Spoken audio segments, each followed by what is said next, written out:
इस लेक्चर में हम देखेंगे electrophilic substitution reactions of benzene और इसमें हम पहला रिएक्शन देखेंगे halogenation. Halogenation of benzene means introduction of halogen group in benzene ring. और यहाँ पर जो हमारे पास कैटलिस्ट यूज होता है that is FeBr3 ferric bromide या फिर AlCl3 एल्यूमिनियम ट्राइक्लोराइड। हमारे पास हैलोजेंस में अगर हम बात करें फ्लोरीन की तो फ्लोरीन बहुत ज़्यादा रिएक्टिव है, तो ये रिएक्शन बहुत ज़्यादा विग्रेस होता है, कंट्रोलेबल नहीं होता। अगर हम क्लोरीन और ब्रोमीन की बात करें तो इनके रिएक्शंस नॉर्मल होते हैं, लेकिन अगर हम आयोडीन की बात करें तो आयोडीन की रिएक्टिविटी बहुत कम होती है, जिसकी वजह से यील्ड बहुत कम होती है। तो जहाँ पर हम जिसके साथ हैलोजिनेशन डिस्कस करेंगे वो क्लोरीन है और हमारे पास ब्रोमीन है। तो सबसे पहले देखते हैं इसका रिएक्शन। यहाँ पर आपको एक जो जनरल रिएक्शन दिया गया है पहला, दैट इज यहाँ पर जो आपको रिएक्शंस दिए गए हैं वो आपको सिंगल स्टेप दिए गए हैं, और इससे नेक्स्ट हम देखेंगे कि ये रिएक्शन किस तरह से दो स्टेप्स में प्रोसीड करता है, इसका मैकेनिज्म क्या है। तो सिंपल रिएक्शन आपको जो दिया गया है सिंगल स्टेप में कुछ इस तरह से है कि बेंजीन रिंग, उसमें क्या होता है ब्रोमीन इस तरह से ऐड होती है कि जो यहाँ पर कार्बन है उसकी एक हाइड्रोजन रिमूव होती है और उस हाइड्रोजन की जगह पर ब्रोमीन सब्स्टिट्यूट होती है। जो यहाँ से हाइड्रोजन रिमूव होती है वो दूसरे ब्रोमीन के एटम के साथ मिलकर हाइड्रोजन ब्रोमाइड बनाती है, और ये रिएक्शन किस कैटलिस्ट के प्रेजेंस में होता है, फेरिक ब्रोमाइड FeBr3 की प्रेजेंस में होता है। सिमिलरली आप इस रिएक्शन को क्लोरीन के साथ भी लिख सकते हैं। उसमें क्या होगा कि इस कार्बन की यहाँ जो हाइड्रोजन है वो रिमूव होगी और क्लोरीन के सेकेंड एटम के साथ मिलकर HCl बनाएगी, और आपके पास कुछ इस तरह से प्रोडक्ट आ जाएगी, और रिएक्शन किसकी प्रेजेंस में होगा, फेरिक क्लोराइड की प्रेजेंस में होगा। अब हम देखते हैं कि इस रिएक्शन के मेन स्टेप्स क्या हैं। चूंकि ये इलेक्ट्रोफिलिक सब्स्टिट्यूशन है तो इसमें सेम वही मैकेनिज्म फॉलो होगा जो हमने अपने प्रीवियस लेक्चर में देखा था। हमारे पास यहाँ पर सबसे पहले जो है एक पावरफुल इलेक्ट्रोफाइल जनरेट होगा जो कि अटैक करेगा बेंजीन रिंग के साथ। अब यहाँ पर आपके पास सबसे पहले FeX3 यानी फेरिक हेलाइड रिएक्ट करता है हैलोजन के मॉलिक्यूल के साथ, और आपके पास यहाँ इस टाइम टोटल रिएक्टेंट की साइड पर 5 हैलोजन के एटम्स मौजूद हैं, 2 इसमें और 3 इसमें। इसमें से आपके पास X पॉजिटिव हैलोजनोनियम आयन सेपरेट हो जाता है और रिमेनिंग आपके पास क्या आ जाता है FeX4 नेगेटिव। यानी अगर आपके पास यहाँ पर फॉर एग्जांपल फेरिक हेलाइड की जगह होता फेरिक क्लोराइड और साथ में आपके पास क्लोरीन का मॉलिक्यूल होता, तो आपके पास क्या बनता, क्लोरोनियम आयन बनता Cl positive plus FeCl4 negative. ये जो आपके पास क्लोरोनियम आयन बना है ये रिएक्ट करेगा बेंजीन के मॉलिक्यूल के साथ, और रिएक्शन किस तरह से होगा, ये जो आपको इस टाइम यहाँ डबल बॉन्ड दिखाई दे रहा है ये बॉन्ड यहाँ से ब्रेक हो जाएगा। इस बॉन्ड के ब्रेक होने पर ये क्लोरीन जो है वो यहाँ पर ऐड हो जाएगी। जब ये क्लोरीन यहाँ पर ऐड होगी तो जो यहाँ हाइड्रोजन मौजूद थी, जैसे कि आप यहाँ देख सकते हैं, ये हाइड्रोजन यहाँ से क्या हो जाएगी, रिमूव। यानी अगर हम इसको मैकेनिज्म सेम वैसे ही है जैसे हमने अपने प्रीवियस लेक्चर में देखा था। दोबारा देख लेते हैं कि आपके पास ये वाला बॉन्ड यहाँ से ब्रेक होगा। जब ये बॉन्ड ब्रेक होगा तो जो यहाँ कार्बन मौजूद था उसके साथ एक जो उसकी वैलेंसी खाली है वहां पर आकर अटैच हो जाएगी क्लोरीन, और दूसरी जो उसकी वैलेंसी थी वहां पर ऑलरेडी मौजूद थी हाइड्रोजन। जो आपके पास इस पॉइंट पर कार्बन मौजूद है उसका एक बॉन्ड ये आ गया, दूसरा बॉन्ड ये आ गया, और तीसरा उसका ऑलरेडी बॉन्ड बना हुआ है हाइड्रोजन के साथ। ठीक है, जब उसने ये वाला बॉन्ड ब्रेक कर दिया तो रिमेनिंग यानी उसके 3 बॉन्ड्स बने हुए हैं, एक बॉन्ड उसका वेकेंट है, तो इस कार्बन पर क्या साइन आ जाएगा, प्लस। तो ये चीज आपको सिमिलरली यहाँ पर शो की गई है। नेक्स्ट स्टेप पे क्या होगा कि ये हाइड्रोजन यहाँ से रिमूव होगी। ये हाइड्रोजन के यहाँ से रिमूव होने का मतलब ये है कि यहाँ पर जो इलेक्ट्रॉन का पेयर आपस में शेयर हुआ था, यानी फॉर एग्जांपल इसके इलेक्ट्रॉन को आप डॉट से रिप्रेजेंट कर दें और इसके इलेक्ट्रॉन को आप क्रॉस से रिप्रेजेंट कर दें, तो ये इलेक्ट्रॉन का जो पेयर यहाँ शेयर हुआ है, जब ये इलेक्ट्रॉन यहाँ से रिमूव होगा तो कार्बन क्या करेगा, यहाँ की बजाय शेयरिंग यहाँ पर दोबारा से कर लेगा। यानी आपके पास अगेन यहाँ पर क्या क्रिएट हो जाएगा, डबल बॉन्ड, जिसका मतलब क्या है कि जो यहाँ आपको प्लस दिखाई दे रहा था वो यहाँ से खत्म हो जाएगा। ये जो आपके पास H पॉजिटिव बना है ये FeCl4 नेगेटिव के साथ रिएक्ट करेगा और यहाँ पर एक क्लोरीन के साथ मिलकर HCl बना देगा, और रिमेनिंग आपके पास क्या रह जाएगा, FeCl3 रह जाएगा। नेक्स्ट हमारे पास आता है, यहाँ तक तो आपने देखा रिएक्शन ये आपके पास था बेंजीन का। अगर आपके पास एल्काइल बेंजीन भी होती, यानी ऐसी बेंजीन जिसके ऊपर कोई ना कोई alkyl group as a substituent लगा होता, तो तब आपके पास रिएक्शन क्या होता है। तो इस लाइन को हाईलाइट कीजिए, इंपॉर्टेंट लाइन है कि जब एल्काइल बेंजीन क्लोरीन या ब्रोमीन के साथ रिएक्ट करते हैं तो ये रिएक्शन सनलाइट के प्रेजेंस में होता है। और यहाँ खास बात यह है कि आपका जो बेंजीन रिंग है उस पर अटैक नहीं होगा, बल्कि जो सब्स्टिट्यूशन है वो कहाँ होगी, जो अल्काइल ग्रुप है उसकी सब्स्टिट्यूशन होगी। तो यही आपको बता रही है कि जब आप अल्काइल बेंजीन को क्लोरीन या ब्रोमीन के साथ ट्रीट करते हैं सनलाइट की प्रेजेंस में, तो सिर्फ जो एल्काइल ग्रुप है उसकी सब्स्टिट्यूशन होती है, बेंजीन रिंग की सब्स्टिट्यूशन नहीं होती। तो अब हम इस रिएक्शन को देखते हैं। यहाँ पर आप देख सकते हैं आपको सबसे पहले टोलुइन शो की गई है जो कि एक एल्काइल बेंजीन है। जब इसके ऊपर हैलोजन यानी क्लोरीन अटैक करती है in the presence of sunlight, अब आपके पास क्या होगा, आपके पास CH3 में से एक हाइड्रोजन रिमूव हो जाएगी, तो रिमेनिंग आपके पास क्या रह जाएगा, CH2। जब आप यहाँ से एक हाइड्रोजन रिमूव करते हैं तो कार्बन की एक वैलेंसी क्या हो जाती है, खाली। उस खाली वैलेंसी की जगह पर क्लोरीन का एक एटम आकर अटैच हो जाएगा, यानी आपके पास क्या बन जाएगा, CH2Cl।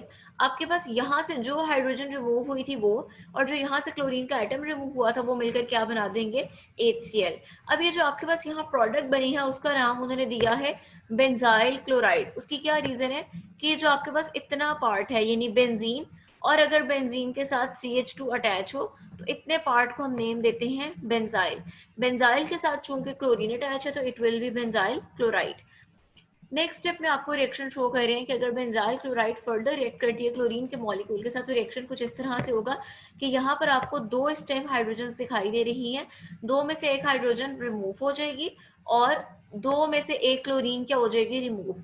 दूसरे अल्फाज में क्या है कि यहाँ से एक हाइड्रोजन रिमूव हुई है और उसकी जगह पर आकर क्लोरीन का एटम ऐड हुआ है, यानी आप कह सकते हैं कि आपके पास सब्सटीट्यूशन कहाँ पर हो रही है, एल्काइल बेंजीन के एल्काइल ग्रुप में सब्सटीट्यूशन हो रही है। और वो कब होगी, जब वहां से एक हाइड्रोजन रिमूव होगी। जब यहाँ से हाइड्रोजन और यहाँ से क्लोरीन रिमूव होगा तो ये मिलकर क्या बना देंगे, HCl। और यहाँ आपके पास क्या आ जाएगा, CHCl2। इसका देखिए प्रोडक्ट का नेम दिया गया है बेंजाल क्लोराइड। उसकी क्या रीजन है, ये जो आपके पास इतनी प्रोडक्ट है, यानी अगर बेंजीन के साथ CH ग्रुप अटैच हो और उसकी दो वैलेंसेस खाली हो तो उसको आप क्या नाम देते हैं, बेंजाल का। नेक्स्ट आपके पास रिएक्शन क्या है कि बेंजाल क्लोराइड फर्दर रिएक्ट करेगा क्लोरीन के मॉलिक्यूल के साथ, और अब आपके पास क्या होगा, चूंकि आपको क्लोरीन का एक एटम ऐड करना है तो वो कब ऐड होगा, जब आप यहाँ से हाइड्रोजन को रिमूव करेंगे। तो अगेन आपके पास यहाँ से हाइड्रोजन रिमूव होगी और यहाँ क्लोरीन के दो मॉलिक्यूल, दो एटम्स में से एक एटम क्या हो जाएगा, रिमूव। तो आपके पास क्या बन जाएगा, HCl, और एक क्लोरीन क्या हो जाएगी, इस हाइड्रोजन की जगह पर आकर ऐड हो जाएगी। तो ये ओवरऑल क्या बन जाएगा, CCl3। अब इसमें आप देखें जो आपके पास इतनी प्रोडक्ट बनी है, यानी अगर बेंजीन रिंग के साथ कार्बन अटैच है और आगे से उसकी फर्दर वैलेंसेस वेकेंट है, तो ये प्रोडक्ट आपके पास क्या कहलाती है, ये आपके पास कहलाती है बेंजो ट्राई क्लोराइड। ठीक है, तो यहाँ पर आपने देखा कि आपके पास अगर आपके पास बेंजीन की बजाय एल्काइल बेंजीन थी तो आपने देखा कि रिंग के अंदर सब्स्टिट्यूशन नहीं हुई, बल्कि ये जो एल्काइल ग्रुप था उसमें आपने देखा कि सब्स्टिट्यूशन हुई है और हर बार एक हाइड्रोजन की जगह पर क्लोरीन ऐड हुई है। पहली प्रोडक्ट आपकी बेंजाइल क्लोराइड थी, दूसरी बेंजाइल क्लोराइड थी और थर्ड आपकी बेंजो ट्राइक्लोराइड थी। अब हम नेक्स्ट देखेंगे, यहां तक आपने देखा हैलोजिनेशन को। नेक्स्ट हम देखेंगे नाइट्रेशन को। सेम मैकेनिज्म है, फर्क इस चीज का है कि नाइट्रेशन में आपके पास जो कंडीशन थी और जो आपके पास इलेक्ट्रोफाइल था वो डिफरेंट होगा। अब हम देखते हैं, इसको भी हाईलाइट कीजिए कि नाइट्रेशन क्या है। Introduction of NO2 group in benzene ring is called nitration. Reaction किसकी प्रेजेंस में होता है, मिक्सचर ऑफ नाइट्रिक एसिड और सल्फ्यूरिक एसिड की प्रेजेंस में एट 50 to 55 डिग्री सेल्सियस। और यहाँ पर सबसे इंपॉर्टेंट लाइन ये है कि जब सल्फ्यूरिक एसिड नाइट्रिक एसिड से रिएक्ट करता है तो हमारे पास इलेक्ट्रोफाइल जनरेट होता है। नाइट्रेशन के केस में जो हमारा इलेक्ट्रोफाइल होता है दैट इज NO2 प्लस, यानी नाइट्रोनियम आइन। तो इसको हाईलाइट कर लीजिए, आपसे पूछा जा सकता है कि नाइट्रेशन के केस में इलेक्ट्रोफाइल कौन सा होता है, तो वो कौन सा होता है, नाइट्रोनियम आइन होता है। तो यहाँ पर आपको सबसे पहले उसका सिंगल स्टेप रिएक्शन शो किया गया है, जहां पर आपके पास बेंजीन रिंग रिएक्ट करता है नाइट्रिक एसिड और सल्फ्यूरिक एसिड के साथ, दिए गए टेम्परेचर पे आपके पास क्या होगा कि यहाँ पर कार्बन से एक हाइड्रोजन रिमूव हो जाएगी।